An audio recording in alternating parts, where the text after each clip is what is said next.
Ladies and gentlemen, welcome to another edition of VGU Talks, and let's talk games. Specifically today we're doing something a little bit different, and I'm going to be giving you guys a concept for a standalone Call of Duty Zombies game, and why I personally believe this would work wonders. So I came up with this idea after seeing an article which involved an interview with Jason Blundell, the director for campaign and zombies in Black Ops 3, where he stated that the game has to be catered to a lot of people and that the zombies mode we love is simply one piece of a puzzle that makes the whole thing work. And as much as the interview gave insight as to the risks of making a standalone title and the possible disconnection with fans of the series, I do believe that Blundell shouldn't be too afraid with the concept. So here we go, this is going to be my pitch, my concept for a standalone Call of Duty Zombies game. Here we go.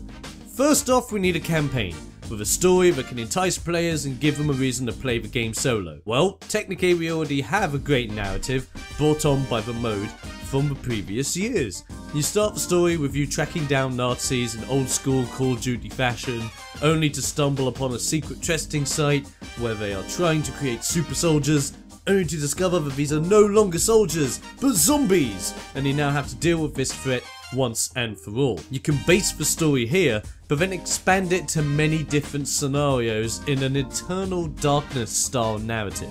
Now this means that you can go to Aztec ruins and have zombie hordes whilst you uncover treasure. You can have zombies on movie sets where you're just simply making a normal zombie films, but things go crazy. Even take the action into space and unleash them on unsuspecting astronauts as they try to salvage a wrecked ship in the far future. And by doing all this, you can keep the game fresh, but at the same time link it to all the maps and the updates the mode has had in previous years, keeping the narrative flowing as it progresses with fun characters, celebrity appearances, and even new zombie variants depending on the setting and where everything's happening. After that, we have co-op, one of the most fundamental parts of the zombies mode that needs to make a return. Simply adding this in with the campaign will suffice, but we want to be more next gen. We need to push it to the nth degree. How do we do this? Well, we simply bring back the classic zombies mode as an addition to the campaign. Now you can do the single player of both modes or the multiplayer of both modes to keep you entertained. The zombies mode this time, however, needs to adapt just a little bit more. So we add in some maps from the old school zombies modes for past games and update them to add more challenges, puzzles, and ways to deal with the waves of the undead.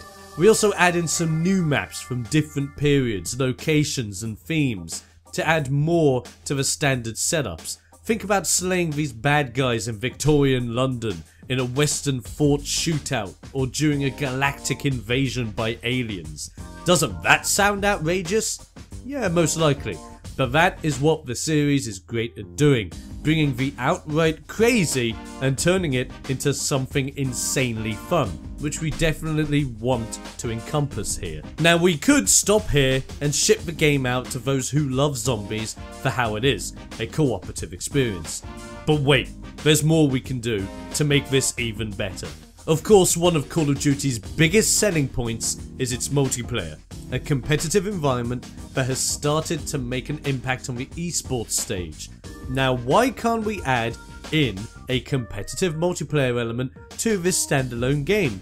Let's have a standard setup first with team-based objectives such as Team Deathmatch, Capture the Flag, but make these normal scenarios more dynamic by adding in waves of zombies and demons that can appear to make your time more chaotic, as well as give a chance for less experienced players to rack up kills and earn some good XP. Then we start adding in some new match types such as Feed the Machine, and this concept I quite like. It's an idea where you have a team of players go against another team of players as they try to push their horde of zombies down lanes in order to feed their enemy's reactor, feed it enough undead, and watch it explode.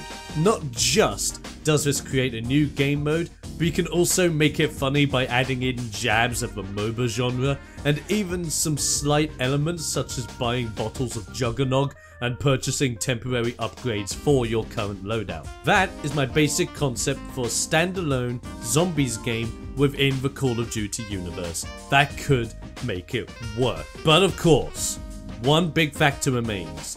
It has to make money. Will it make back its development costs, or would it be a wasted effort? Well, let's look at it this way.